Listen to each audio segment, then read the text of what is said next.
সম্মানিত অভিভাবক এবং শ্রদ্ধাভাজন যারা দেখছেন, আমি শাহিদুল আনোয়ার সহ অধ্যাপক ও রসায়ন বিভাগীয় প্রধান, বাংলাদেশ নৌবাহিনী কলেজের চট্টগ্রাম, সবাইকে চট্টগ্রাম অনলাইন স্কুলের প্ল্যাটফর্ম থেকে স্বাগত জানাচ্ছি। চট্টগ্রাম অনলাইন স্কুলের আজকের এই বিশেষ পাঠ আলোচনায় আমাদের থাকছে রসায়ন প্রথম পত্রের তৃতীয় অধ্যায়ের বিশেষ পাঠের 6। আমরা আজকে এর মধ্যে কি কি করব সেটি একটু গড়ের দিকে নজর দিলেই বুঝতে পারা যাবে। এখানে 3টি যৌগের স্ট্রাকচার আছে। সেগুলো কেন? প্রথমে আসি আমরা আমাদের যে মূল আলোচ্য বিষয়, যেটি এখন আলোচনায় চলমান, সেটি হলো রাসায়নিক বন্ধন। রাসায়নিক বন্ধন হতে হলে অরবিটাল ওভারল্যাপিং হতে হয়, ইলেকট্রনের শেয়ারিং হতে হয়। অরবিটাল ওভারল্যাপিং হয়ে যে বন্ধন রচিত হবে, এখানে কি স্ব অরবিটালগুলো অক্ষত অবস্থায় থেকে রাসায়নিক বিক্রিয়ায় অংশগ্রহণ করবে? কিন্তু না। ঘটনা হলো এখানে যৌগের মধ্যে যেটি কেন্দ্রীয় মৌল হিসেবে থাকবে, সেটি যে অরবিটালগুলো আছে, সে অরবিটালগুলো সমতুল্য অরবিটাল হিসেবে অংশগ্রহণকারী অপরাপর পরমাণুর সাথে যখন বিক্রিয়ায় অংশ নেবে, তখন তারা একই ধরনের সমতুল্য অরবিটাল হিসেবে আচরণ করবে। এই অরবিটালগুলো যে সমতুল্য অরবিটালে পরিণত হয়, সেটি যেভাবে সেটিকে আমরা বলছি অরবিটাল সংকরণ। অরবিটাল সংকরণ বা সংকরিত অরবিটাল যখন বন্ধন রচনা করে, তখন তার সাথে অণুর আকৃতি, আবার বলছে আকার নয়, আকৃতি নির্ভর করে। আমরা একটু দেখি এখানে কি কি আলোচনা করে আসছিলাম। সে হাইব্রিডাইজড অরবিটাল গুলোর মধ্যে বা অরবিটাল হাইব্রিডাইজেশনের প্রকারে যদি আমরা যাই, দেখতে পাই sp আলোচনা করেছিলাম বেরিলিয়াম ডাইক্লোরাইড এবং ইথাইন, এই দুটো যৌগের মধ্যে প্রিভিয়াস ক্লাসগুলোতে সে আলোচনা আমাদের হয়েছে।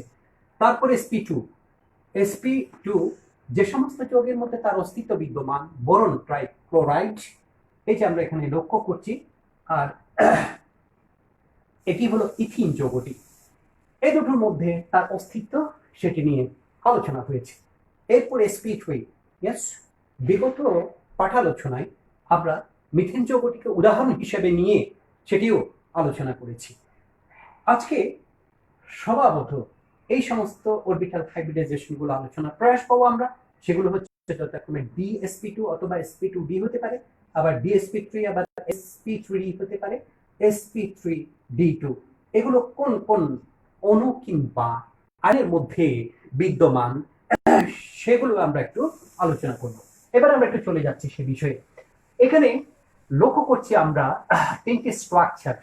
সেই 3টি স্ট্রাকচারের মধ্যে যথাক্রমে আজকে এই 4, 5, 6 অর্থাৎ dsp2 অথবা sp2d, dsp3 এবং sp3d2, এই অরবিটাল মিক্সচারাইজেশন বা হাইব্রিডাইজেশন গুলো আমরা আলোচনার জন্য উপস্থাপন করছি। প্রথমে আসি dsp2 কোথায় আছে। দেখা যাচ্ছে এই একটি যৌগ, এটির যে সাধারণ সংকেত সেটি হলো এরকম। এটিকে টেট্রাএমিন কিউপ্রিক আয়ন অথবা টেট্রাএমিন কপার 2 আয়ন বলা হয়ে থাকে। এর মধ্যে যদি আমরা কেন্দ্রীয় মৌল কোনটি বিবেচনা করতে চাই, সেটি কিভাবে করব? এখানে মাঝখানে আছে নাইট্রোজেন, সেটি না, এটি একটি থোকা হিসেবে আছে, গুচ্ছ হিসেবে আছে। এটি হলো লিগ্যান্ড। কোনটি? অ্যামোনিয়া। 4টি লিগ্যান্ড আছে। এগুলো বাড়তি এখানে এসে সংযুক্ত হয়েছে, বাট মূল যে পরমাণুটি সেটি হলো কপার। যখন এটি আমরা বুঝে গেলাম, তাহলে কিভাবে হয়েছে? আমরা জানি কপারের ইলেকট্রন বিন্যাস, পারমাণবিক সংখ্যা তো 29। ইলেকট্রন বিন্যাস কি অনুসারে? এটাকে আমরা বলি অব্যয় প্রিন্সিপাল, অব্যয় নিয়ম অনুসারে। 1s2, 2s2, 2p6, 3s2, 3p6, 4s2, 3b9। লক্ষণীয় বিষয়, এখানে 3 এর আগে 4s এসেছে, এটি আমরা জানি, কারণ 4s এর শক্তি 3d এর চেয়ে কম, সে কারণে s এ আগে ইলেকট্রন গেছে এবং তার সর্বোচ্চ যে ক্ষমতা সেটি ব্যবহার করছে, দুটি ইলেকট্রন তার মধ্যে গেছে। অপরদিকে ডি এ কয়টি ইলেকট্রন থাকতে পারে? আমরা জানি 10টি ইলেকট্রন থাকতে পারে, কিন্তু এখন তো দেবার মতো আর ইলেকট্রন নেই, আছে কয়টি? 9টি। কিন্তু এখানে আরো বিশেষ কিছু আলোচনা আছে। কেমন? বাস্তবে এটি এরকম না হয়ে কিরকম হয়? এখানে হাফ ফিল্ড অরবিটাল, ফুল ফিল্ড অরবিটালের একটি বিষয় আছে, আমরা জানি। সেই হিসেবে এটি হবে 3s2 3p6 4s1 3d10। এটিকে আমরা এবার একটু সাজিয়ে লিখে ফেলবো। আগে লিখেছি প্রিন্সিপাল অনুসারে, শক্তির ক্রম অনুসারে, এবার লিখছি আমরা শক্তি স্তর অনুসারে। 3d কত হয়? 10 হয়, 4s1 হয়। হবার কথা এরকম, কিন্তু হয়েছে বাস্তবে এরকম। এটা একটু মনে রাখতে হবে। অপর যখন কারোর সাথে বিক্রিয়া করে ইলেকট্রন দান করে, প্রথমে আয়নিক বন্ধন হবে, যেমন সেটি ক্লোরিনের সাথে দুটো যৌগের অস্তিত্ব আমরা একটু দেখি। একটি হলো এরকম কপার 1 ক্লোরাইড বা কিউপ্রাস ক্লোরাইড, আরেকটি হবে কপার 2 ক্লোরাইড বা কিউপ্রিক ক্লোরাইড। এখানে সংকেতটি আমরা এরকম লিখবো, কখনো এরকম লিখবো না, কারণ এটি স্থূল সংকেত, এটা দেখা যাবে না। বাস্তবে যেটি থাকে সেটি আমরা, এইখানে কপার কিরকম? এখানে কপার আছে কপার 1 আয়ন, আর এখানে কপার কিরকম? এখানে আছে কপার 2 আয়ন। আচ্ছা, এগুলো হলো কেমন করে, কিভাবে, সেগুলো আমরা একটু দেখি। যখন কপার 1 আয়ন হবে, এটি 29 তো ঠিকই থাকবে, তখন বুঝতে হবে কি অবস্থা হয়েছে। 3s2 3p6 3d10 4s0। আসলে সর্বশেষ শক্তি স্তর একটি মাত্র ইলেকট্রন যখন দেখা যাবে, খুব সহজে চেষ্টা করবে সেটি এখান থেকে পার করে দিয়ে পুরো একটি শক্তি স্তরকে পোষণ থেকে বিরত থাকা সে চেষ্টা করবে। যে মাত্র এটি করে ফেললো, একটা বিক্রিয়া হয়ে গেল, সেটি আমরা বলছি এই অবস্থায় তখন এটি কি হবে? কিউপ্রাস ক্লোরাইড বা কপার 1 ক্লোরাইডের যৌগটি হলো এই ক্ষেত্রে। কিন্তু এখানে একটি বিষয় আছে, সেটি হলো এরকম নয়। যে মাত্র এটি এরকম হয়েছে, কারণ আগে এস থেকে একটি ইলেকট্রন বি কে দিয়ে দিয়েছে বা ডি তার কাছ থেকে নিয়ে নিয়েছিল, কিন্তু এখন এস একেবারে এরকম শূন্য থাকবে না, বাস্তবে এটি হয়ে যাবে কিরকম? এইরকম। ফলশ্রুতিতে যেটা হয়েছে, একটি ইলেকট্রন দিয়ে দেওয়ার পরও একটি শক্তি স্তরকে বাড়তি পোষণ থেকে সে বিরত থাকতে আর পারছে না, এখানে কাজ হয়নি। কাজ যেটি হবে, অর্থাৎ এটি একটি অস্থায়ী আয়ন হবে। স্থায়ী আয়ন কখন হবে? যখন এটি পূর্ণাঙ্গ চলে যাবে, তখন আমরা দেখব যখন এরকম কপার 2 আয়ন হবে। 29 ঠিকই আছে, এই ডট ডট মানে এগুলো সব বলবৎ আছে, ওষুধ আছে। এখানে কত? 3s2 3p6 3d9, এবার 4s0। আসলে 4s এ আগে থেকে দুটো ইলেকট্রন ছিল, এখন দুটো পুরোটাই চলে গেছে, অতএব 4 এর পর আর কিছু নেই, 3d এটুকুতে সন্তুষ্ট। এই জন্য আমরা ভাবতে পারি যে কপার এই ক্লোরাইড যৌগটিতে কপার কি অবস্থায় আছে? এখানে কপার 2 আয়ন হিসেবে আছে এবং এটি স্থায়ী, আর এখানে কিন্তু কপার 1 আয়ন হিসেবে আছে। লক্ষণীয় বিষয় আমরা পেয়ে গেলাম এখানে, এই যে কপার 2 আয়ন, এই কপার 2 আয়ন এই অবস্থায়, এই যে কপার 2 আয়ন এখানে আছে। তাহলে বাকি 4টি অ্যামোনিয়াম লিগ্যান্ড কিভাবে আসলো, এবার সেটি দেখানোর পালা। এবং এটা প্রথমে তো আয়নিক বন্ধন রচনা করেছিল, ইলেকট্রন দিয়েই দিয়েছে, অরবিটালের সংকরণে কোনো প্রশ্ন আছে, কিন্তু যেই মাত্র এদের সাথে এরকম একটি সন্নিবেশ বন্ধন করার সুযোগ পেয়েছে, তখন সে নিজেরা কি করলো? আবার নিজেরা বলতে কপার, কে বলছে কপার আয়ন, এখন কি হচ্ছে? পরবর্তীতে একটি অরবিটাল সংকরণে চলে যাচ্ছে, সেটি হবে বলছি DsP2। কিভাবে হচ্ছে এখন আমরা একটু দেখ। এরকম এখানে যখন কপার 2 আয়ন হয়েছে, আমরা জানি D9 হয়েছে এখানে। আচ্ছা, সমান এই ঠিক থাকলো, এই যে 3s, এগুলোকে এবার আমরা একটু বক্স ফরম্যাটে দেখাতে যাচ্ছি। এই যে এটি হলো 3s, এটি হলো 3p, ওই উপরে আছে। এটি আমরা জানি যে বি এর কি আছে? 1 2 3 4 5টি অরবিটাল আছে, এবং সেখানে অরবিটাল গুলো কিভাবে আছে দেখাচ্ছি। এই এটি এস এর 2টি ইলেকট্রন আছে, পি তে 6টি ইলেকট্রন আছে, এই আর এখানে তো আমরা 4s কে বিদায় করে দিয়েছিলাম। এখানে ইলেকট্রন আছে এরকম,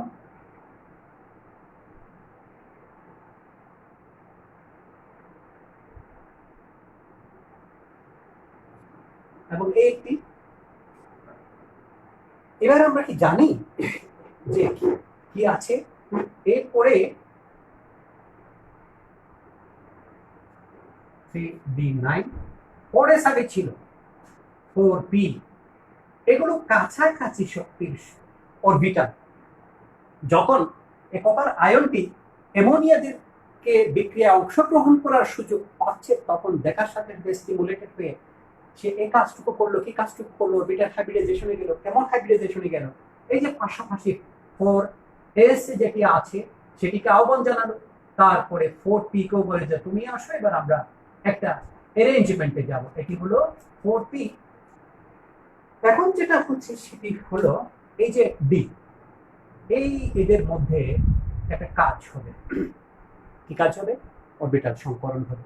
সেটি করার জন্য এখানে যেটি করবে, আমরা এক এক গ্রন্থের মধ্যে এক এক ধরনের তথ্য দেখতে পাবো। কপারের ক্ষেত্রে কিছু বিভ্রান্তি আছে, কিন্তু এখন যে কি করছে আমাদের কাছে বেশি যৌক্তিক বলে মনে হয়, সেটিকে একটু অনুসরণ করবার আমরা চেষ্টা করব। এই যে একটি ইলেকট্রন, এটা চলে গেল, কখন কখন চলে যায় বলাই বাহুল্য। কারোর সাথে বিক্রিয়া করার জন্য যখন সে উপযোগিতা দেখলো, যখন সে স্টিমুলেটেড বা উত্তেজিত হয়েছে, তখন সে কাজটি করবে। কে করবে? কপার। যে বিক্রিয়া করবে এখানে সেন্ট্রাল এলিমেন্ট বা আয়ন হিসেবে সেটি।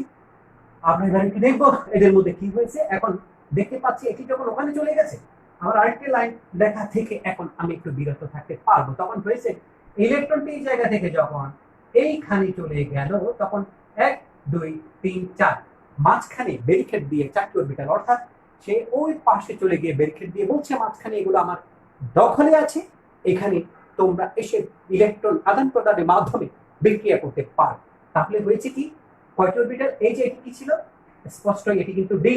এটা হলো 3d, ডি এর এই এটি। আর এটি কি? তাহলে আমি একটু লিখলাম, এখানে ডি, এই যে ডি, এখানে কত? এস, এখানে পি। পি কয়টি? পি কিন্তু একটি ওখানে চলে গেছে, এটা বিক্রিয়ায় অংশগ্রহণ করছে না, দুটো খালি আছে, এই দুটো অংশগ্রহণ করবে, এই জন্য দুটি sp2। আমরা কি পেয়েছি? dsp2। হ্যাঁ, কপার আয়ন এই dsp2 করছে। এখন বাকিগুলো একটু দেখি কিভাবে কি হচ্ছে। এই যে এই জায়গায় একটি অ্যামোনিয়া, এখানে একটি অ্যামোনিয়া, এখানে একটি অ্যামোনিয়া, এখানে আর একটি অ্যামোনিয়া অণু।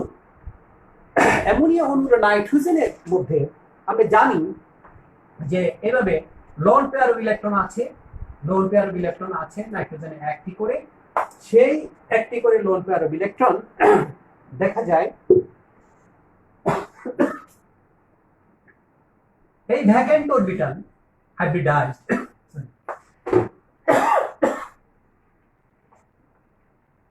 এই ভ্যাকেন্ট অরবিটালে, এই ভ্যাকেন্ট অরবিটালে, এই ভ্যাকেন্ট অরবিটালে, তবে ওগুলো কি অরবিটাল? এগুলো কিন্তু তখন এটা ডি, এটি এস, এটি পি, এরকম আর নেই। সে সমস্ত অরবিটাল গুলো আমি এখন একটু উপরে দেখানোর প্রয়াস পাবো।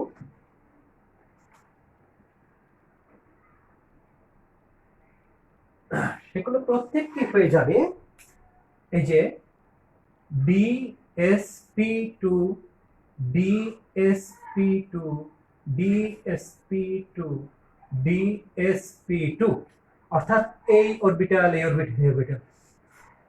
আমরা খেয়াল করলে একটু দেখব স্ট্রাকচারের মধ্যে সেটি কি হয়েছে। এই যে কপার ঠিক মাঝখানে আছে, এই যে 4টি কর্নারে, যদি একটি বর্গক্ষেত্র চিন্তা করি, বর্গক্ষেত্রে 4টি কর্নারে দেখতে পাচ্ছি 4টি অ্যামোনিয়া নাইট্রোজেন দ্বারা কপারের সাথে সন্নিবেশ বন্ধনে যুক্ত হয়েছে, এবং এটি এরকম একটি প্লেনের মধ্যে আছে। এই প্লেনের মাঝখানে যদি কপার থাকে, এটি যদি একটি বর্গক্ষেত্র হয়, 4 কর্নারে 4টি কি আছে? অ্যামোনিয়া আছে। এই জন্য এটির যে আকৃতি, সেটিকে আমরা দেখব এটাকে বলা হচ্ছে সমতলীয়। প্রথমে সমতলের মধ্যে আছে, একটি তলের মধ্যে আছে, তারপরে বলছে বর্গাকৃতির, বর্গাকার না। গ্রন্থের মধ্যে যেখানে আকার কথাটি আছে সেটিকে আমরা অ্যাভয়েড করব। তাহলে এটি সমতলীয় বর্গাকৃতির। তাহলে কি আমরা টের পেলাম আসলে কপার আয়নের মধ্যে, কপার আয়নের মধ্যে সে যখন চারটি লিগ্যান্ডের সাথে বিক্রিয়া করে টেট্রাএমিন কপার 2 আয়ন সৃষ্টি করলো, তখন সে কি ধরনের অরবিটাল হাইব্রিডাইজেশন করলো? স্পষ্ট দেখতে পাচ্ছি DsP2। এবার আমরা একটু চলে যেতে চাই, পাশে আর কি লক্ষ্য করা যাচ্ছে এবং সেটি হলো এই যে 5 নম্বর DsP3 কিভাবে হয় সেটির জন্য এবার আমরা ফসফরাসকে এখানে নিই। ফসফরাসের পারমাণবিক সংখ্যা নিশ্চয়ই সবার জানা আছে। কত? ফসফরাসের পারমাণবিক সংখ্যা হলো 15। ইলেকট্রন বিন্যাস যথারীতি 1s2 2s2 2p6 3s2 কত 3p 5 কি হয় নাকি 3 হবে দেখা যাক। 2 4 10 12 কত হয়ে গেছে 15। তাহলে কি? হ্যাঁ, এখানে লাস্ট প্যান energy cell 3s2 3p that is 80 যোজ্যতা শক্তি স্তর। ইলেকট্রন কিভাবে আছে? আমরা যদি বক্স ফরম্যাটে যাই, এখানে এরকম দুটি আছে, এখানে পি কয়টি আছে 1 2 এইভাবে এই এই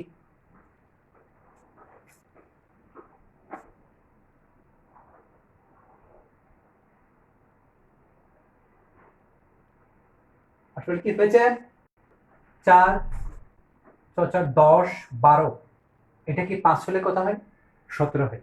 আসলে এটি নয়, এটি হবে 3। তাহলে এবার কি 15 হয়েছে? আবার গুনি 4 10 12 15। যদি সেটি হয় তাহলে এখানে ইলেকট্রন সংখ্যা কি হয়েছে? 3টি। পিতে কয়টি আছে? 3টি আছে। এসে কয়টি আছে? 2টি আছে। তাহলে কি হলো? ফসফরাস ক্লোরিনের সাথে বিক্রিয়ায় একবার কি করতে পারে? ফসফরাস ট্রাইক্লোরাইড, ওখানে ওখানে একটি ক্লোরিন, এখানে একটি ক্লোরিন, একটি ক্লোরিন। তখনও কথা আছে, এগুলোর সাথে যখন বিক্রিয়া করবে এটি সহ তখন অরবিটাল হাইব্রিডাইজেশনে যাবে। আর আমাদের যেটি দেখানোর বিষয় এখন এখানে sp3d কিভাবে হচ্ছে সেটি করতে গেলে এইখানে একটা কাজ আমাদের করতে হবে, সেটি হলো এই যে ডি অরবিটাল 3d অরবিটাল, এটা কি ছিল? 3p ছিল। এটা কি ছিল? 3s। এই যে 3d তে তাও আমরা জানি কয়টি আছে? 1 2 3 4 5টি কি আছে রে? শাখা অরবিটাল আছে। এখন সে যখন ফসফরাস পেন্টাক্লোরাইড গঠন করার সুযোগ নিতে চাইবে, তখন তার এই যে এখানে এস এর যে একটি ইলেকট্রন আছে সেটি ডিতে চলে যাবে। ফলশ্রুতিতে আমি এখন একটা কাজ করছি, এই ইলেকট্রনটি ওখানে চলে যাবার পরে কি হয়েছে দেখতে পাই? একটি ইলেকট্রন বিতে চলে গেছে। এখন হবেটা কি? সর্বশেষ শক্তি স্তরে 3টি অরবিটাল sp3d। তাহলে এখানে এস একটি ইলেকট্রন, পিতে একটি করে, এখানে ডিতে একটি করে, দুটো থাকলেও বিক্রিয়া অংশ মানে কি বলে অরবিটাল হাইব্রিডাইজেশনে অংশগ্রহণ করে। বিক্রিয়া হয়তো অংশগ্রহণ করবে না, কিন্তু একটি করে থাকলে অরবিটাল হাইব্রিডাইজড হবার পরে তারা কিন্তু বিক্রিয়া অংশগ্রহণ করবে। এখানে 5টি অরবিটাল হবে। কোনটি? 1 2 3 4 5। 5টি অরবিটালই বিক্রিয়ায় অংশগ্রহণ করতে পারবে এমন হাইব্রিডাইজড অরবিটালে পরিণত হতে পারে। এখন হবেও তাই। কি হবে? এটি 3টি যখন মিক্সারাইজেশনে চলে গেল তখন এই যে এস, এখানে পি কয়টি? 3টি। এই যে 3টি পি, তারপরে এই যে এখানে কত একটি ডি। এইভাবে শুধু এটি নয়, এটিও হবে sp3d, ওই যে sp3d, এটিও হবে sp3d, এটিও হবে sp3d, এটিও হবে sp3d। আশা করি আমরা বুঝতে পেরেছি ওগুলোতে। আচ্ছা, যদি আমরা একটু ছোট্ট করে এগুলো লেখার প্রয়াস পাই, sp3d sp3d sp3d sp3d sp3d কোনগুলো? এই 5টি। এর সাথে এবার যখন ক্লোরিন যুক্ত হতে আসবে, ক্লোরিনের এই একটি পি অরবিটাল, এ আর একটি পি অরবিটাল, এ আর একটি পি অরবিটাল, এ আর একটি পি অরবিটাল, এ আর একটি পি অরবিটাল, এগুলো সব ক্লোরিন। এই যে এই এই এই এগুলোর একটি করে লোক থাকবে, সেগুলো ওভারল্যাপিং হবে, একটি করে ইলেকট্রন। আর এই যে ক্লোরিনের একটি করে যে ইলেকট্রন আছে, একটি করে যে ইলেকট্রন আছে, একটি করে যে ইলেকট্রন আছে, এগুলো কি হবে? ওই ওভারল্যাপড রিজিয়নে শেয়ারিং এর মাধ্যমে এরকম সমযোজী বন্ধন রচনা করবে। তাহলে আমরা যে ফসফরাস ট্রাইক্লোরাইড নয়, এটি যেটি করলাম সেটি হলো ফসফরাস পেন্টাক্লোরাইড যৌগ। সেই ফসফরাস পেন্টাক্লোরাইড যৌগ যখন গঠিত হয়ে গেছে তখন তার যে আদল বা আকৃতি হবে সেটি হলো ঠিক এটি। আমরা একটু খেয়াল করব, এই যে ফসফরাসের সাথে 3টি ক্লোরিন আছে, এগুলোকে কিভাবে ডিনোটেড করা আছে, একটি ত্রিভুজ লাল কালিতে লক্ষ্য করা যাচ্ছে। এই ত্রিভুজটি একটি তলের মধ্যে আছে, একটি প্লেনের মধ্যে আছে, সেই প্লেনের মাঝখানে ফসফরাস, ত্রিভুজটির 3টি কর্নারে 3টি পি আছে, একটি তলের মধ্যে আছে। বাট সেই তল থেকে এরকম উপরে এখানে এটি যদি তল হয়, এখানে একটি ক্লোরিন, সে ক্লোরিন কোনটি? এটি। আবার এটি যদি তল হয়, এই তলের নিচের দিকে এইভাবে এইখানে এই ক্লোরিনটি আছে। এখন আমরা এরকম একটি তলের সাথে 3টি ত্রিভুজীয় বিন্দুর এরকম রশ্মি টেনে দিলাম, ফলে আমি দেখতে পাচ্ছি 1 2 3, 3টি তল হলো। এখন এটি কি হয়ে গেছে? সরি, উপর দিকে পিরামিড হয়ে গেছে। এই তল থেকে এটি যখন নিচের দিকে ছিল তখন আরেকটি পিরামিড হয়েছে। তাহলে এটি কি? এটি দুটো পিরামিড, এই জন্য এটিকে বলা হচ্ছে প্রথমত দ্বিপিরামিডীয়। তারপর এটি প্রথমে এই যে তলের মধ্যে যে স্ট্রাকচার করেছে সেটি হলো ত্রিভুজাকার, ত্রিকোণাকার, এই জন্য এটাকে ত্রিভুজীয় অথবা ত্রিকোণীয় দ্বিপিরামিডাল স্ট্রাকচার বলা হচ্ছে। কাকে? এই ফসফরাস পেন্টাক্লোরাইড যৌগটির গঠনকে। আচ্ছা, আমরা দুটো দেখলাম, DsP2 sp3d। এরপরে D2sp3 তে চলে যেতে হচ্ছে আমাদের। সেটার জন্য যে আয়নটি নিতে হয় সেটি হলো আয়রন। এখানে শুধু সেই যৌগ নয়, অর্থাৎ এখানে যে যৌগটি সেটি আমি একটু লিখছি, সেটি হলো FeCN6, তারপর এরকম গিয়ে এমন অবস্থা। আচ্ছা, একটু আলোচনা কি আসতে পারে না? কনফিউশন তো এরাইজ করতেই পারে। এই যেখানে কি হবে, কপার ছিল, এখানে 4টি অ্যামোনিয়া ছিল লিগ্যান্ড হিসেবে, এখানে হয়েছে যথারীতি। এখানে এই কপারের আয়নের চার্জটুকু এখানে আমরা উদ্ভাসিত করলাম, বাট অ্যামোনিয়ার কোনো চার্জ নেই, লোন পেয়ার অফ ইলেকট্রন ছিল, এই জন্য এটি কোথাও কোনো হ্যাম্পার করেনি। কপারের যে এই যে চার্জটুকু এখানে নিতে পারতাম না। বাট এখানে এরকম কেন? এখানে এরকম এই কারণে যে সাইনাইড গুলো এরকম এরকম চার্জ বিশিষ্ট। হ্যাঁ, তাহলে এখানে এটি যদি 6টি, তো 6টি ঋণাত্মক চার্জ, আয়রনের এরকম দুটো ধনাত্মক চার্জ, তাহলে এই 6টি ঋণাত্মক থেকে দুটো ধনাত্মক গেলে আর 4টি কি থাকে? ঋণাত্মক চার্জ থাকবে। সেজন্য এখানে 4- হয়েছে। আমরা নিশ্চয়ই এই হিসাবটুকু বুঝতে পেরেছি, এবং সেটি হলে কিছুটা সহজবোধ্য হবে। আমরা এখন ওই হাইব্রিডাইজেশন আলোচনায় চলে যেতে চাই। আয়রন পারমাণবিক সংখ্যা 26, 1s2 2s2 2p6, 3s2 3p6, 3d-টা এখানে রাখলাম, 4s আগে দিয়ে দিলাম যেমনটি হবে, এবং এরপরে থাকবে এখানে 6টি। কেন? 4s তো অব্য প্রিন্সিপে আগে আসে, কিন্তু অরবিটাল হিসেবে, শক্তি স্তর হিসেবে লিখতে গেলে এভাবে লিখতে হয়।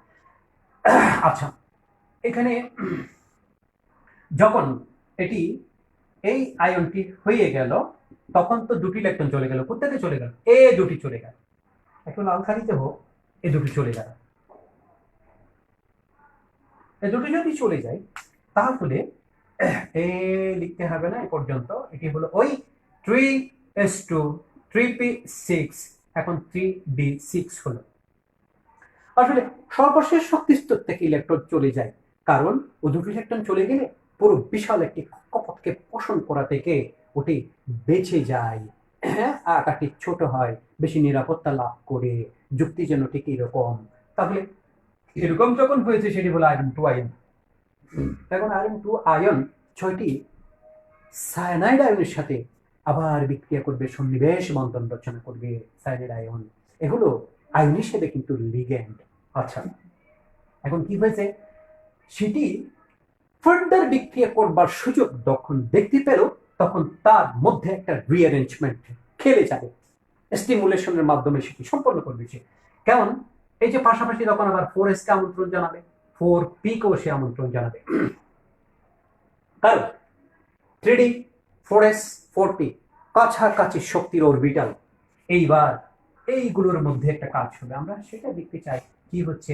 3s2 3p6 লিখলাম, এই যে 3d না, এই যে 3D খেয়ে একটু কেমন চিকন হয়ে গেছে। হ্যাঁ, আর এটা হলো 4s, এটি কি, এটি 4p, কতটা না পড়ে চলে। 3D 4s 4p। আচ্ছা, 3D তে ইলেকট্রন কয়টি? 6টি। 1 2 3 4 5 6।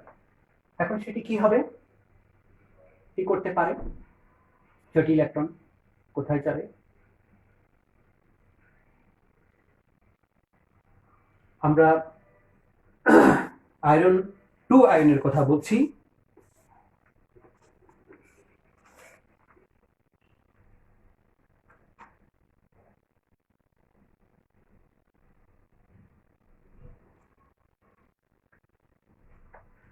এই যে 3D তে প্রথমে কি আসলে এরকম ছিল? এখানে কয়টি ইলেকট্রন? 6টি ইলেকট্রন। তাহলে ইলেকট্রন এরকম ছিল না। আমি আবার একটু দেখাই। আমাদের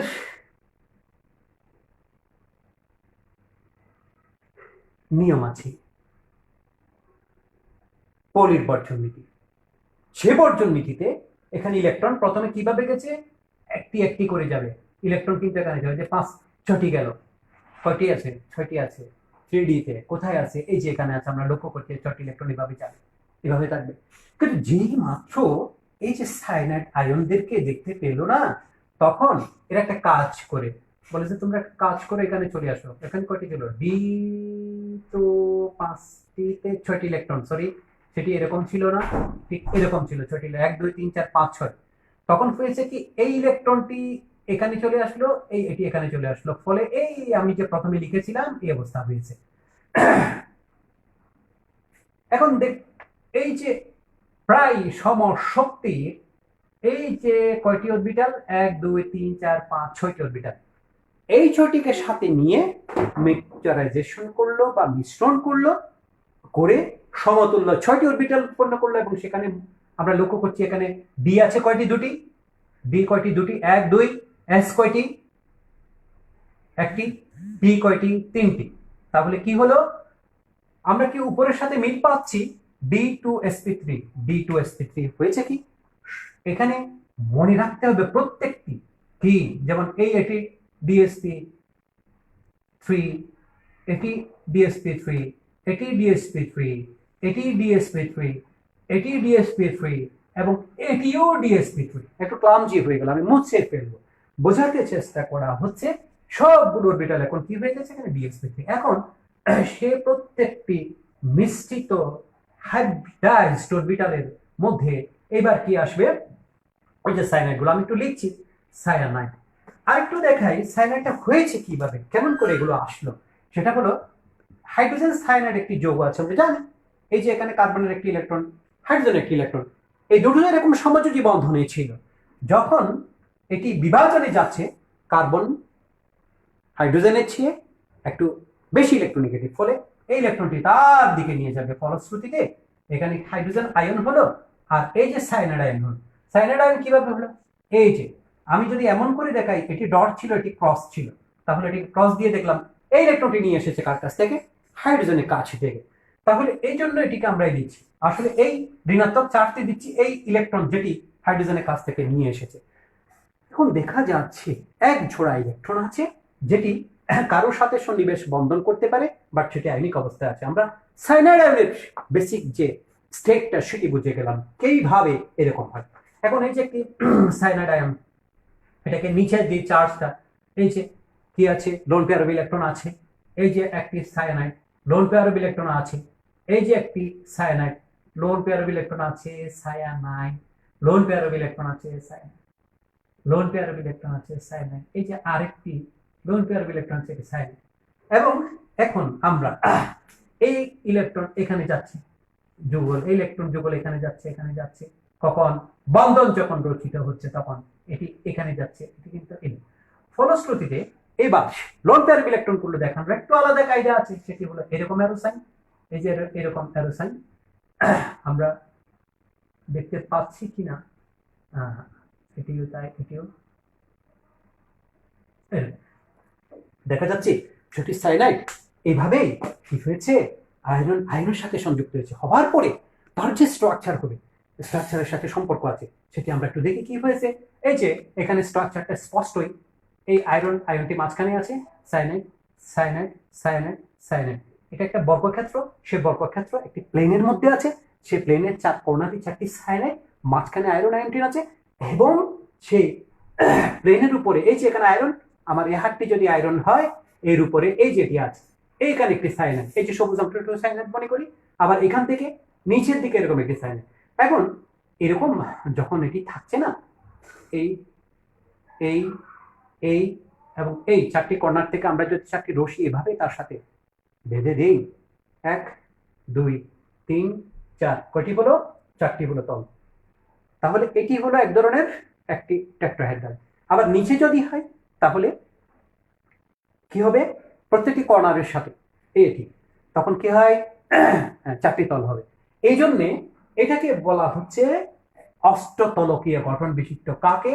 এই যে আয়রন হেক্সা সায়ানাইড আয়নকে, আয়রন হেক্সা সায়ানাইড আয়নের যে গঠন সেটি হলো অষ্টতলকীয়, 5টি তল আছে তার মধ্যে। আচ্ছা, আমরা আজকে কি কি আলোচনা করলাম?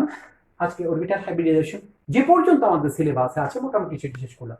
একটু সামান্য বলার আছে, সেটি হলো SF6।